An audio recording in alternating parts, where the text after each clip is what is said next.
Moscow में तालिबान और अफगान रहनुमाओं के दरमियान 2 रोजा अफगान कॉन्फ्रेंस इख्तिताम पजीर हो गई। तालिबान के 10 रुकनी वफ्द की क़यादत शेर मोहम्मद अब्बास सतंगजई, जबकि अफगान वफ्द की सरबराही साबिक सदर हामिद करजई ने की। 2 रोजा कॉन्फ्रेंस के इख्तिताम पर मुश्तरका एलामिया भी जारी किया गया।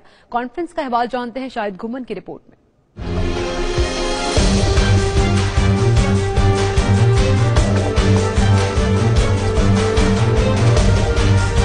रूसी दारुल हुकूमत मॉस्को में 2 रोजा अफगान अमन कॉन्फ्रेंस इख्तिताम पजीर हो गई। मुज़ाकरात में अफगानिस्तान से अमरीकी फौजियों के इनखला और अफगान आइन में तरमीम पर इत्तेफाक हो गया है। जारी मुश्तरका एलामिया के मुताबिक अफगान तनाज़े के हल के लिए अफगानियों के माबैन मुज़ाकरात जारी रखने पर इत्तेफाक किया गया। तालिबान ने अपने रहनुमाओं के नाम अमरीकी ब्लैक लिस्ट से निकालने का मुतालबा भी किया। एलामिया के मुताबिक अमन मुज़ाकरात के बाद सिक्योरिटी और दीगर इदारों में इस्लाहात पर इत्तेफाक किया गया। अफगानिस्तान में गैर मुल्की मदाखलत और अफगान सरजमीन किसी और मुल्क के खिलाफ इस्तेमाल न होने देने पर भी इत्तेफाक किया गया। फरीकैन ने अगली अमन कॉन्फ्रेंस कतर में कराने पर इत्तेफाक किया। अफगानिस्तान के हर इलाके में बुनियादी इस्लामी कवानीन का एहतराम और पासदारी यकीनी बनाने पर भी इत्तेफाक किया गया।